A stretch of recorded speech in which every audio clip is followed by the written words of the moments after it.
Thank you पप्पा मला पण द्या. बसा खाली.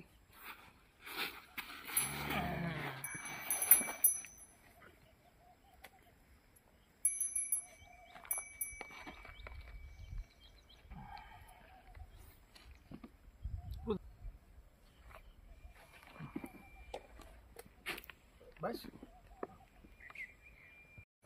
ओ पप्पा, काल उडदाचे पैसे आले नाहीत का?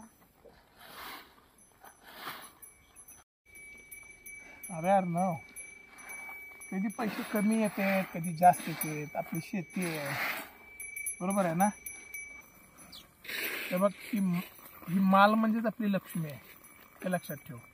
आणि याला भाव कमी लागेल जास्त लागेल नाही का, तर याच्यातून आपलं पोट जरी भरलं ना, आपलं कुटुंब जरी भागलं तरी पास झालं.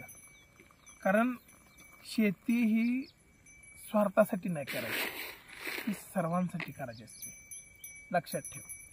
कारण शेतकरी हा स्वतःसाठी कधीच करत नाही, तो करतो सगळ्यांसाठी. असेल जरी किती बी फाटका तरी दुसऱ्यासाठी साठवतो. आणि प्रत्येक मालाला भाव येईल असं काय नसतं रे. एखाद्या मालाला भाव येतो, एखाद्या मालाला भाव येत नाही. होतं खालीवरी, शेवटी मार्केटचा विषय आहे नाही का. आनंद लक्ष तुझ्या. हो पप्पा. आणि कधीही लक्षात ठेवायचं, आपण स्वतः जगून इतरांना कसं जगवता येईल ते आपण नेहमी लक्षात ठेवायचं. त्यासाठी आपल्याला कष्ट तर करावं लागेल, बरोबर. आणि शेतकऱ्याला काय असतं ते, त्यानं जेवढं कष्ट केले ना त्या कष्टाचा मोबदला त्याला भेटला, झालं. शेतकरी खूप आनंदी. कारण त्याच्या एवढा या जगामध्ये कोणीच आनंदी नाही अजून तरी. या जगाच्या पाठीवर शेतकऱ्या एवढा कोणीच आनंदी नाही.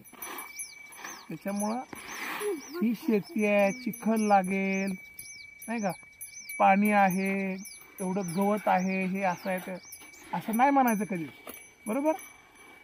आणायला लक्षात तुझ्या. कारण शेती म्हणजे आपली आई असते, आई, बरोबर. आपल्या आईसारखं तिनं आपल्याला जगवते, बरोबर आहे ना. तुला कसं तुझी मम्मी खाऊ घालते हां, तसं आपल्याला सुद्धा ही काळी आई पोटभर खाऊ घालते, तुझ्या शिक्षणासाठी पैसे देते, बरोबर आहे ना. त्याच्यामुळं या आपल्या काळ्या आईसोबत आपण इमानदारीने प्रामाणिकपणे कष्ट करायचे, बस. बाकी तो आहेच आहे पाठीशी आपल्या. Very good. आणि अर्णव, हे लक्षात ठेव की आपण जर प्रामाणिकपणे कष्ट केलं ना तर छान झोप येते संध्याकाळी, बरोबर आहे ना. पडलं की झोप लागते. त्याच्यामुळं कधीही आपण प्रामाणिक राहायचं, कुठलंही काम प्रामाणिकपणे करायचं आणि मन लावून, बरोबर.